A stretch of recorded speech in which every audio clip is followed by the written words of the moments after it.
Hi, welcome to Tarcher Talks. I'm your host, Joel Fatinos. I'm also the publisher here at Tarcher. And today we're going to talk a lot about something you may have heard about called 2012. 2012. It's all over the place. You've seen it in magazines and newspapers. This fall there's going to be a huge movie called 2012 being released. There have been novels about it. Today we're going to really get into what is 2012 and why you should know more about it. So this first segment, we're going to talk to the person here at Penguin that probably knows more about 2012 than anyone else. His name is Mitch Horowitz. He's the editor-in-chief at Tarcher, and I'm going to ask him a few questions about what is 2012, how should we prepare for it. Then you're going to hear Mitch talk to author Daniel Pinchbeck.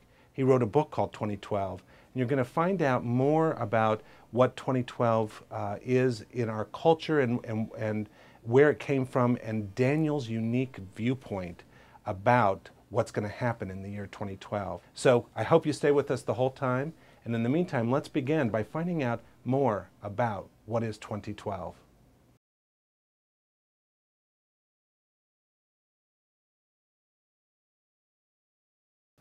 Well, it's truly one of the mysteries of the ages. It's stretched from antiquity to the present day. The Mayan people, which is the most ancient civilization in the Western Hemisphere, had a very complex and detailed calendar. For some reason, which historians and scholars of Mayan history do not understand, their calendar ended on the winter solstice of the year 2012. So we are left with this great historical mystery from a people that were ingenious at timekeeping and at maintaining very complicated calendars. Well, the funny thing is, it's very, very recent because we understand very little about Mayan culture. It's a greatly mysterious culture because the conquistadors, those who conquered the Western Hemisphere, destroyed many of the Mayan literary and historical records. Archaeologists discovered really around the 1960s that the Maya maintained a very complex calendar called the long count, which, as we said, ended on winter solstice in the year 2012. This was just an academic curiosity for many years, and then eventually more people began to explore it. Journalists, scholars, spiritual philosophers, and as we came closer and closer to what appears to be this Mayan end date, obviously curiosity over what it means got very heightened.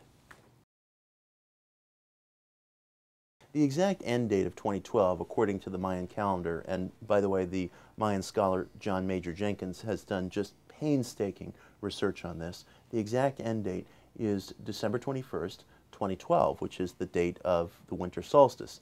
Now, what happens is a matter of tremendous speculation. We here in the West tend to look at the book of Revelation and we read into end dates as being apocalyptic. That was not necessarily the mindset of the Maya. Their mindset, as I mentioned, was very mysterious to us, and we really only have bits and pieces of their civilization to hold on to try to understand what they were thinking. But they clearly believed that something momentous was going to occur. The Maya were obsessed with timekeeping. They tracked objects in the sky, they tracked cosmic phenomena with tremendous accuracy. In fact, our calendars today are more or less a mirror image of those used by the Maya. In other words, the accuracy that we're capable of attaining today, the Maya attained back in antiquity. So it's no small thing to say that there was a date on which all their attention was focused, but it's a mystery. We don't know why all their attention was focused on this date. Again, it's sort of an easy, almost cop-out position to say it must be apocalyptic, but that's just us, here in the modern West, taking the book of Revelation and sort of projecting it onto Mayan culture. What the Mayan were thinking, what that epoch, that changeover in time represented, is really a matter of great historical speculation. Quite frankly, I don't think there's anything that we can do to prepare. Napoleon had a famous expression, every plan immediately fails upon contact with the enemy. When surprises happen, they just happen. There aren't instances of people who said, aha, see, I told you so, and unfolded precisely as I said. Y2K was supposed to be the subject, was the subject of some fear, and there were many people who felt that it could represent technological breakdown. Nothing happened. And yet, there have been other changeovers in civilization, mistakes, accidents, breakdowns in order that came as total surprises. So I'm not of the school that anyone should be doing anything to prepare, but I do think people should be respectful and intelligent, and when they're reading about 2012, they should do their best to go to sources that really respect and understand some of the mysteries of Mayan civilization, understand how little we really know about the Mayan mindset.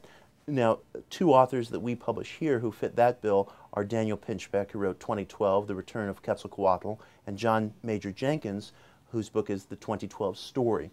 Both of these authors try to consider from a spiritual, social, and philosophical perspective what 2012 might mean, but they also have a great and appropriate humility in the face of this tremendous Mayan culture, so little of which has really come down to us.